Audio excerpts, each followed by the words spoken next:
Le Covid-19, les amis, depuis plus d'un an, on y est. Restriction de liberté, restriction de liberté de circulation, plus le droit de faire la fête, plus le droit de se réunir dans l'espace public. On nous conseille de ne plus recevoir nos amis, nos proches chez nous. On nous conseille de ne plus embrasser mamie. D'ailleurs, si on le fait sans être vacciné, on est carrément irresponsable. Dès qu'on remet un petit peu en doute tout ça, on est traité de complotiste.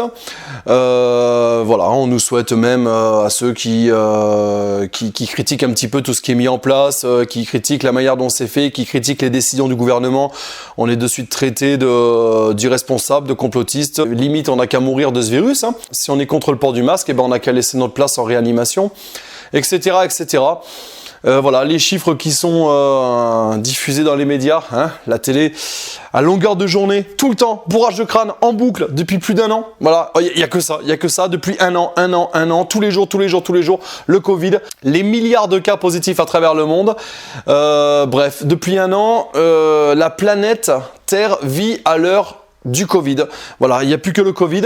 Les autres causes de mortalité n'existent plus. Les autres problèmes à l'échelle planétaire, comme la pollution, etc., n'existent plus. Enfin bref, le monde va dans le mur et tout le monde s'en fout parce qu'il y a le Covid et que finalement il y a que cette mortalité là qui intéresse l'opinion publique, puisqu'a priori les autres morts ont disparu de la circulation. Je vais juste faire quand même un petit rappel avec quelques chiffres clés que j'ai trouvé comme ça sur internet, hein. Il n'y a pas de complotisme, il n'y a rien, ce sont des chiffres officiels trouvés donc sur des médias classiques, hein, Le Parisien, Le Monde, etc. Hein, voilà. Quand on parle de suicide par exemple, c'est 800 000 morts par an. Tout le monde s'en branle. 800 000 morts par an à travers le monde. Tout le monde s'en branle. Quand on parle également des accidents de la route à travers le monde, c'est 1,3 million de personnes qui perdent la vie sur les routes du monde entier. Donc ça, c'est par an, hein, toujours. Hein. Donc c'est pas pour autant où on interdit les bagnoles, où on nous interdit de circuler. Pourtant, ça pourrait sauver 1,3 million de personnes par an. Hein. Les accidents du travail. Alors bien sûr, on fait partie des pays, nous la France, qui sommes sûrement les moins touchés par les accidents du travail, comparé par exemple à des pays comme les pays pauvres, hein, là où ils envoient des gosses dans les mines, etc. Mais bon, en tout et pour tout, les accidents du travail, c'est 2 millions de morts par an. 2 millions de morts tous les ans qui meurent au travail. Voilà, donc souvent pour extraire les minerais qu'il nous faut pour nos batteries, pour nos smartphones, pour nos voitures électriques, tout ça quoi. L'obésité dans le monde entraîne la mort de 2,8 millions de personnes par an. Voilà, l'obésité. Bon, rien n'est fait non plus pour lutter contre l'obésité. Hein. Quand on voit ce qu'on bouffe, quand on voit ce qu'on trouve dans les produits, qu'on donne à nos enfants, tout ce qui est céréales et tout ça, c'est bourré de sucre. Enfin, de toute façon, c'est du sucre. La pollution de l'eau. Parce que nous, on est en France, tout va bien, on ouvre le robinet, on a de l'eau qui coule. Elle est potable, elle est contrôlée, on peut la boire, voilà, tout va bien. Fait quoique dans certains endroits, ils n'ont pas d'eau potable, hein, en France, hein, mais bon, voilà, ça c'est les joies des canalisations vieillissantes et mal entretenues. En tout cas, la pollution de l'eau dans le monde, elle tue 3,4 millions de personnes. Voilà, tous les ans, 3,4 millions de personnes. Alors c'est là où ça commence à devenir intéressant, puisque la pollution de l'eau donc tue 3,4 millions de personnes par an dans le monde. Donc chaque année, on va dire que en 2 ans de Covid, elle aura tué 6,8 millions, hein, 6 800 000 personnes. Et tout le monde flippe parce que le Covid-19 a tué depuis le début de la pandémie 3,2 millions de personnes. C'est à se demander s'il n'y a pas des morts moins importantes que d'autres. La pollution de l'eau, ça choque personne, ça tue donc 3,4 millions de personnes, tout le monde s'en branle. Pourquoi tout le monde s'en branle? Parce que nous on est dans notre petit confort et que finalement on se chie dessus parce qu'il y a un virus dans l'air qui tue des personnes fragiles, qui tue des personnes âgées. C'est un peu comme toutes les maladies, hein. Quand on est fragile, quand on est âgé, on a plus de chances de mourir de cette maladie, c'est comme ça. Voilà, donc la pollution de l'eau. Voilà, donc 3,4 millions de personnes, tout le monde s'en branle. La pollution de l'air maintenant, là c'est encore plus grave, hein, l'air qu'on respire qui est pollué. Et bien ça, c'est 7 millions de personnes par an. 7 millions de personnes par an qui meurent à cause de la pollution de l'air. Donc là, on double carrément le chiffre des morts dû au Covid-19. Et tout le monde s'en branle, hein. Tout le monde s'en branle. On n'arrête pas de polluer pour autant, on n'arrête pas de rouler en voiture pour autant, on n'arrête pas de rejeter nos gaz, les gaz toxiques des usines du monde pour autant. Tout le monde s'en branle. C'est 7 millions de personnes qui perdent la vie chaque année. Et on s'en fout, on continue à vivre. Voilà, donc on fait comme si de rien n'était. On peut faire la fête, on peut tout faire. On peut même faire un bisou à mamie, même si mamie vit dans une ville qui est ultra polluée et qu'elle risque de mourir de la pollution, et bien on peut lui faire un bisou. Oui, bien sûr. Hein. Et enfin, non, une des causes également qui tue le plus dans le monde, c'est la faim. 9 millions de personnes par an qui décèdent de la faim. 9 millions de personnes par an qui décèdent de la faim. Alors, quand on voit les gouvernements du monde entier qui disent « c'est pour votre bien, on vous interdit de circuler, on vous interdit de faire la fête, on ferme des milliers d'entreprises, on mène d'ailleurs à la faillite des milliers d'entreprises », tout ça, pendant ce temps-là, les riches ont gagné 3 900 milliards d'euros de plus en 2020. Hein. Tous les riches confondus, 3 900 milliards de plus ils ont gagné. Voilà.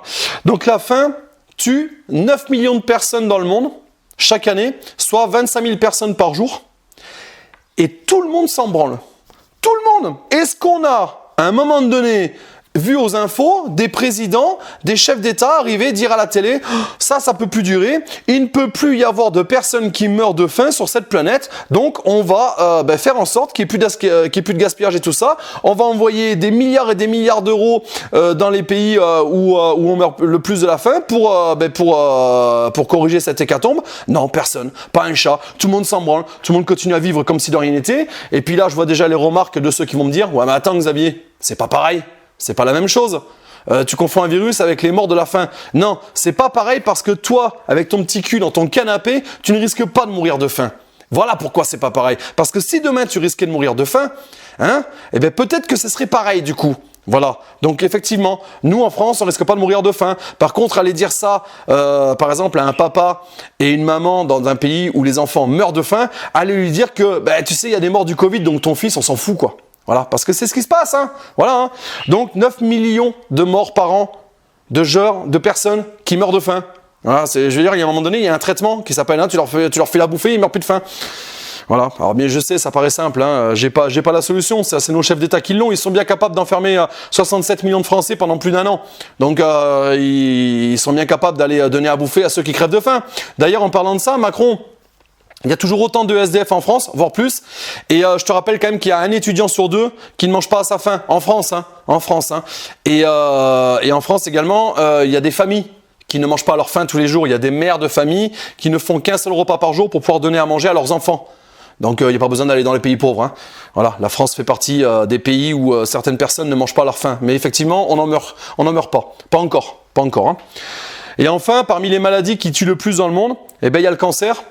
Le cancer, tout est lié, hein. La pollution de l'eau, la pollution de l'air, les produits toxiques qu'on nous fait avaler dans nos assiettes, dans les produits industriels, etc. etc. Et tout ça, c'est un cocktail explosif. Et le cancer, les amis, ça tue 10 millions de personnes par an dans le monde. Par an. Donc, quand le Covid, lui, il en tue 3,2 millions en un peu plus d'1 an, le cancer, il a fait 10 millions de morts. Pendant que le Covid, il a tué 3,2 millions de personnes dans le monde, la fin, elle en a fait 9 millions. Plus de 9 millions d'ailleurs, parce que on parle d'une échelle sur plus d'1 an. Voilà. Il faudrait peut-être quand même qu'on reprenne une vie normale et qu'on arrête d'envoyer des millions de personnes se faire vacciner. Qu'est-ce que c'est que cette pandémie, que cette épidémie qui est tellement grave, où on est obligé de dire aux gens, si tu vas pas te faire vacciner, tu ne pourras pas aller au restaurant, tu ne pourras pas voyager, tu ne pourras pas aller dans les parcs d'attractions, etc., etc. Mais c'est du jamais vu. C'est du jamais vu. Est-ce qu'une personne qui n'est pas allergique prendrait des traitements anti-allergiques? Non. Voilà. Et là, on va demander à des personnes qui ne sont pas fragiles, qui ne présentent pas de risque de mourir du Covid-19, on va leur dire quand même d'aller se faire vacciner. Et pourquoi? Pour protéger les personnes les plus fragiles. Mais à un moment donné, si même quand on est vacciné, on peut quand même transmettre le virus. Du coup, en fait, la seule solution, c'est de protéger les personnes fragiles. Terminé. Donc, que les personnes fragiles, que les personnes malades, les personnes âgées aillent se faire vacciner, c'est tout à fait normal. Maintenant, là, on voit bien quand même que qu'on pousse les gens à aller se faire vacciner, et de plus en plus jeunes, y compris quand ils ne présentent aucun risque. Et ça, c'est complètement incompréhensible. Ah si, il y a peut-être quand même une explication. 21 milliards d'euros, c'est ce que prévoit le laboratoire Pfizer en bénéfice pour l'année 2021. Voilà, alors il y a peut-être effectivement une explication sur le fait qu'on va y envoyer des millions de personnes se faire vacciner. Bon bref, allez les amis, je vous laisse avec cette vidéo. Partagez-la si vous avez envie. Vous pouvez la liker, la partager et vous abonner à ma page Facebook, Kent, le complot de la théorie, et à la chaîne YouTube. Vous avez les liens dans la description. Bye tout le monde, à plus.